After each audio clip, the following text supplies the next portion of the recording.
person with a poor attitude becomes a magnet for unpleasant experiences. When those experiences come, as they must because of his attitude, they tend to reinforce his poor attitude, thereby bringing more problems and so on. The person becomes an example of self-generating, doom-fulfilling prophecy. And it's all a matter, believe it or not, of attitude. We get what we expect, and our outlook on life is a kind of paintbrush, and with it, we paint our world. It can be bright and filled with hope and satisfaction, or it can be dark and gloomy, lugubrious. It's hard to convince people sometimes that the world they experience is a reflection of their attitude. They take the attitude that if people would only be nice to them, they'd be nice in return. They're like the person sitting in front of the cold stove, waiting for the heat. Until they put in the fuel, there's not going to be any heat. It's up to them to act first. It has to start somewhere. Let it begin with us. Attitude is a reflection of the person inside. Consider for a moment the people who go sailing through life from one success to another and who, when they occasionally fail at something, shrug it off and head right out again. No matter what a person does, wherever you find a person doing an outstanding job and getting outstanding results, you'll find a person with a good attitude. These people take the attitude toward themselves that they can accomplish what they set out to accomplish. They take the attitude that achievement is the natural order of things, and it is. That there's no good reason on earth why they can't be as successful, as competent as anyone else. They have a healthy attitude toward themselves and as a result toward life and the things they want to accomplish. Because of that, they accomplish some remarkable things and come to be called successful and outstanding and brilliant and lucky and so on. They're quite frequently no smarter or more talented than most other people, but they have the right attitude. They find their accomplishments not too difficult simply because it seems so few others are really trying or really believe in themselves. As to luck, forget it. Luck is what happens when preparedness meets opportunity, and opportunity is there all the time. A person can be very efficient at his or her work, but if the corresponding excellent attitude isn't present, well, the person's a failure. A robot can do a great job, but only a human being can ennoble work with a great attitude, and by so doing, touch it with the magic of humanness. Make it come alive and sing. Make it truly worthwhile. That, my friend, makes the difference. Successful people come in all sizes, shapes, ages, and colors, and in widely varying degrees of intelligence and education. But they have one thing in common. They expect more good out of life than bad. They expect to succeed more often than they fail. And they do. Now there are things you want. Worthwhile things. Take the attitude that there are a lot more reasons why you can reach those goals than fail in the attempt. Go after them. Work at it. Keep your attitude positive, cheerful, and expectant, and you'll get them. And as you do, you'll grow to new plateaus and be able to accomplish still more. And remember this, our environment, the world in which we find ourselves living and working, is a mirror of our attitudes and expectations.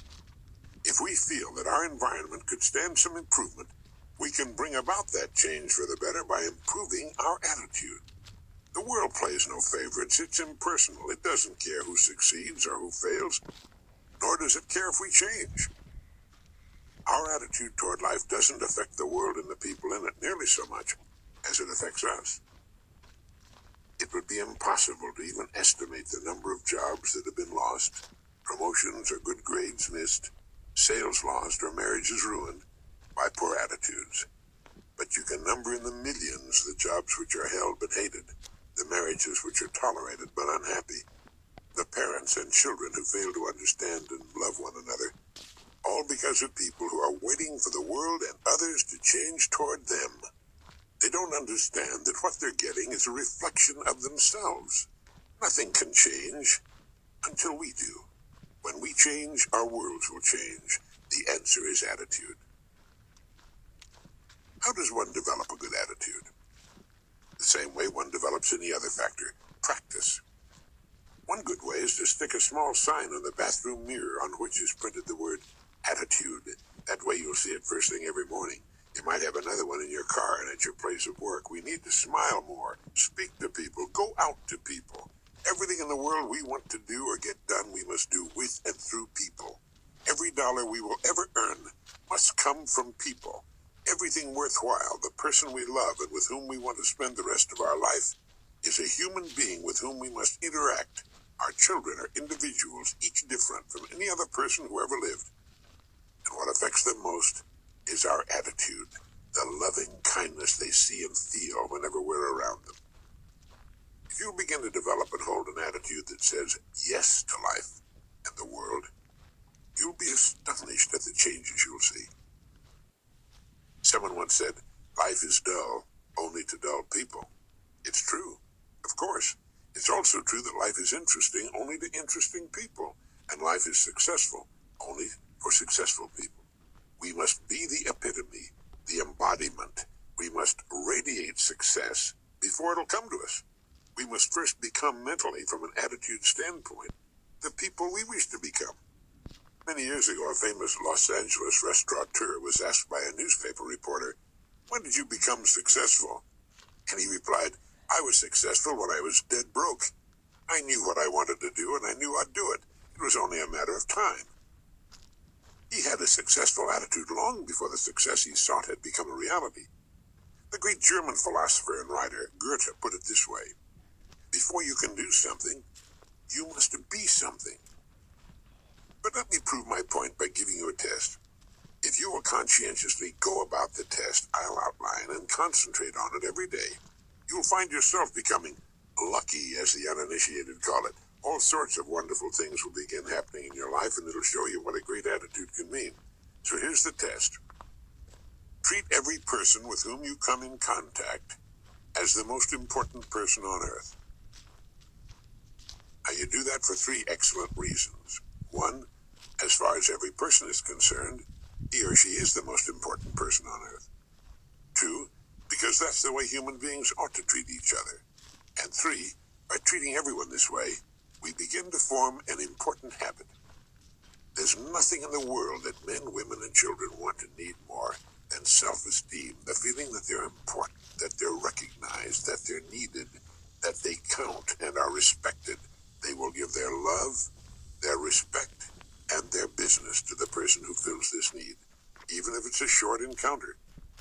Have you ever noticed that the higher you go in any organization of value, the nicer the people seem to become? It works this way.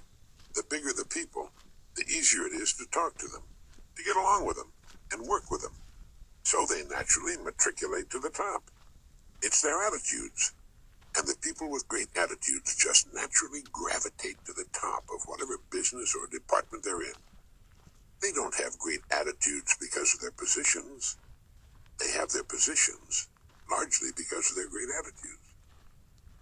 For the purposes of this test, act toward others in exactly the same manner that you want them to act toward you.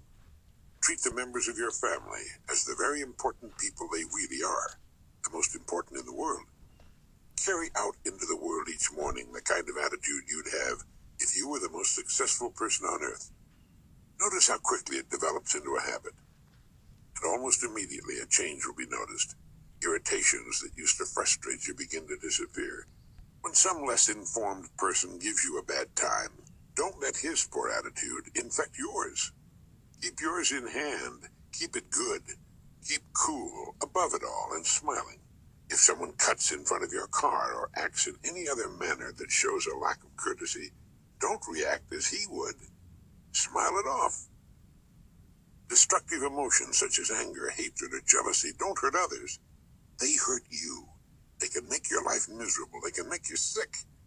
Forgive everyone who ever hurt you. Really forgive them. And then forgive yourself. That's all past. Stewing over it, exhuming it, can only make you sick. Forgive and forget it. Get rid of it. You've risen above that sort of thing. And as you develop a great attitude, you'll probably realize that you've already placed yourself on the road to what you seek. You're well on your way. It makes no difference how successful you may have been in the past. You'll be delighted with the ease and comfort of your new life. The bad or poor attitudes of others can be as infectious as the common cold. It's important that we look on them in this light.